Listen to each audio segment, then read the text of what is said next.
बिस्मिल्लाहिर्रहमानिर्रहीम अस्सलामुअलैकुम नाज़रीन, इलेक्शन में सिर्फ 3 दिन बाकी हैं। ये इलेक्शन एक ऐसे अजीबोगरीब माहौल में हो रहा है कि हर तरफ तारीख साए हैं और दहशत है। एक रिपोर्टर शाकिर महमूद एवान ने ट्वीट किया कि बहैसियत रिपोर्टर 3 इलेक्शन कवर कर चुका हूँ। इस मरतबा ऐसा लग रहा है कि ये इलेक्शन मकबूजा पाकिस्तान में हो रहा है, जैसे मकबूजा कश्मीर में होता है। तहरीके हुर्रियत रहनुमाओं के कागजात छीनना, गिरफ्तार करना, खवातीन पे हाथ डालना, घर तोड़ देना और हर वो जुल्म जो मुमकिन हो किया गया। अल्लाह इस मकबूजा पाकिस्तान को फिर से आज़ाद कर दे, आमीन। नाज़रीन, सियासत, इलेक्शन और हुकूमत साजी में इस्टेब्लिशमेंट का किरदार इस कदर बढ़ गया है कि तारीख में जिसकी मिसाल नहीं मिलती। बगैर मार्शल लगाए कभी मामलात को इस हद तक फौज ने पाकिस्तान की 70 साल तारीख में कंट्रोल नहीं किया होगा। अब सूरत हाल ये है कि तहरीके इंसाफ मुल्क की सबसे मकबूल पार्टी है, लेकिन इसके खिलाफ हर हरबा और हर क्रैकडाउन किया गया है। इसके लीडरों पर मुकदमे बनाए गए और इमरान खान के खिलाफ तो मुकदमात की डबल सेंचुरी मुकम्मल की गई। यास्मीन राशिद, जिन्होंने नवाज शरीफ के खिलाफ इलेक्शन लड़ना है, वो जेल में है और नवाज शरीफ जलसों में चहकते फिर रहे हैं। बड़े बड़े लीडर या तो शाह महमूद कुरैशी की तरह जेल में हैं, या उन्हें सियासत से अलहदगी का ऐलान करना पड़ा, या वो फौज के साथ मिलकर इमरान खान के खिलाफ वादा माफ गवाह बनकर फयाजुल हसन चौहान वगैरह की तरह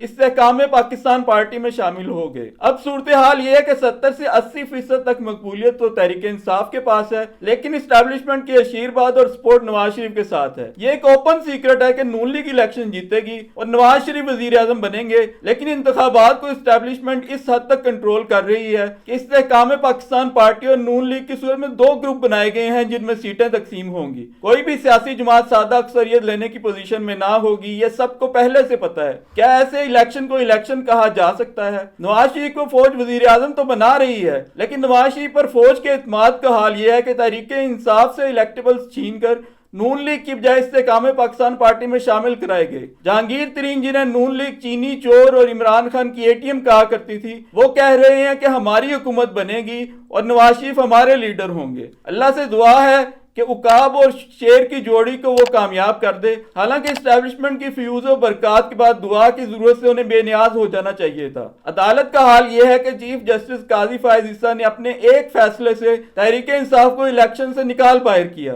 हालांकि मुनसिफाना इलेक्शन पाकिस्तान के किसी पार्टी में होते ही नहीं, किसी हद तक जमात इस्लामी में होते हैं। इलेक्शन आईनी मुद्दत से बाहर निकलने पर कोई एक्शन नहीं लिया गया। जस्टिस उमर अता बंदयाल की सास की ऑडियो रिकॉर्डिंग निकाली गई तो इस पर भी जस्टिस काजी फायज ईसा का ग्रुप चैन की नींद सोता रहा। मतलब यह है कि आपकी अदलिया तकसीम है, आपकी सियासी पार्टियां तकसीम है, इलेक्शन कमीशन वही कर रहा है जो इसे कहा जा रहा है, और इन सब इदारों को इस्टेब्लिशमेंट कंट्रोल कर रही है। इस सूरत हाल में होना तो ये चाहिए था कि जज मुत्तहिद होकर अदलिया की आज़ादी बरकरार रखते, सियासी जमातें मुत्तहिद होकर इस्टेब्लिशमेंट को इलेक्शन में मुदाखलत से रोकती। जैसे अगर खुदा न खास्ता कोई सियासी रहनुमा फौज को तकसीम करने की कोशिश करे तो उसके खिलाफ बगावत का मुकदमा दर्ज होगा और ट्रायल होगा।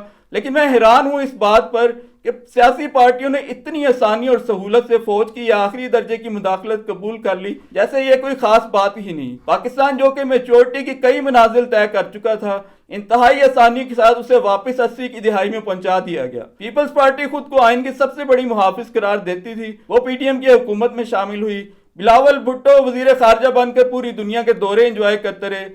नून लीग तो शायद थी ही कि उसकी हुकूमत आने वाली है और उसके मुकदमात और सजाएं खत्म होने वाली हैं। बेनजीर भुट्टो और नवाज शरीफ ने अशरों की बाहमी लड़ाई के बाद एक मिसाक जमहूरियत साइन किया था, जिसका मकसद यह था कि सियासत में फौज की मुदाखलत बंद की जाए। रजा रब्बानी बड़े आइन के मुहाफिज बने फिरते थे। पीपल्स पार्टी ने ना तो इस बात पर कोई एतराज किया कि इलेक्शन आईनी मुद्दत से निकाल दिए गए, ना इस बात पर एतराज किया कि जजों के अहले खाना की कॉल रिकॉर्ड हुई, और ना इस बात पर एतराज किया कि फौज नवाज शरीफ को वजीर आजम बनवा रही है, ना इस बात पर एतराज किया कि तहरीक इंसाफ को फौजी कुव्वत से तबाह बर्बाद कर दिया गया। जमात इस्लामी का हाल यह है कि अपनी साबिक इत्तेहादी जमात पीटीआई को तबाह बर्बाद करने के खिलाफ इसने चूं तक न की, बल्कि सिराजुल हक ने यह फरमाया कि तहरीक इंसाफ के कारकुन जमात इस्लामी में आ जाएं। उन्हें यह नजर आ रहा था कि तहरीक इंसाफ के वजूद से मैं अपना एक पाव गोश्त उतार लूं। पूरा दिन जमात इस्लामी वाले बजाय पीटीएम जमातों के खिलाफ बोलने के नेट पर चढ़ के इमरान खान को दज्जाल साबित करते रहते हैं। मौलाना फजलुर रहमान की मुनाफिकत का आलम यह था कि एक तरफ तो पीडीएम बना के एस्टेब्लिशमेंट की सरपरस्ती में तहरीक इंसाफ को तबाह किया और दूसरी तरफ फरमाते हैं कि इमरान खान के हाथ बंधे हुए हैं तो लड़ाई में मजा नहीं आ रहा। लोग ये कहते हैं कि 2018 और 2024 के इलेक्शन एक जैसे हैं। 2018 में तहरीक इंसाफ फौज की मदद से जीती, 2024 में नून लीग फौज की मदद से जीतेगी। सवाल यह है कि क्या 2018 में नवाज शरीफ पे 200 मुकदमे बनाए गए? क्या नवाज शरीफ का निकाह खत्म कराया गया? क्या नवाज शरीफ की ऑडियो कॉल्स लीक की गई? क्या नून लीग के एक लीडर पर दर्जनों मुकदमे बनाए गए? क्या नून लीग के लीडरों को जबरदस्ती इस्तेहकाम पाकिस्तान पार्टी में शामिल या सियासत से दस्तबरदार कराया गया? क्या नून लीग से शेर का निशान छीना गया? क्या नून लीग के लीडरों के घरों पे छापे मार के तोड़फोड़ की गई? क्या नून लीग की खवातीन को गिरफ्तार किया गया? क्या रंगीन मिजाज शहबाज शरीफ की निजी जिंदगी इसी तरह उछाली गई जैसे इमरान खान की उछाली जा रही है? क्या 2018 में इलेक्शन आईनी मुद्दत से बाहर निकाले गए? नवाज शरीफ के खिलाफ तो करप्शन के मुकदमे थे जिनमें सजा सुनाई गई। इस्टेब्लिशमेंट खुद अरशद शरीफ और इमरान रियाज जैसे सहाफियों को सबूत दिखाती रही कि शरीफ खानदान और जरदारी खानदान इतने करप्ट हैं कि उनके होते हुए मुल्क कभी तरक्की कर ही नहीं सकता। इमरान खान से कहते रहे कि किसी सूरत इन दोनों खानदानों को एनआरओ नहीं देना और दूसरी तरफ खुद उन्हीं से हाथ मिला लिया। हत्ता के साइफर केस में इमरान खान को सजा दी गई। हालांकि नेशनल सिक्योरिटी कमेटी की मीटिंग में 31 मार्च 2022 को जनरल बाजवा ने भी इत्तेफाक किया था कि अमेरिका ने पाकिस्तान के मामलात में मुदाखलत की, चुनाचे उससे एहतजाज किया जाएगा। इमरान खान पीडीएम को इक्तदार में लाने पर खामोश न रह सके और मज़ाहमत पर उतर आए। इसका नतीजा हमारे सामने है। इमरान रियाज खान और अरशद शरीफ ने समझौता करने से इनकार कर दिया। उन पर पूरे मुल्क में मुकदमे दर्ज कराए गए और फिर जो कुछ हुआ वो हमारे सामने है।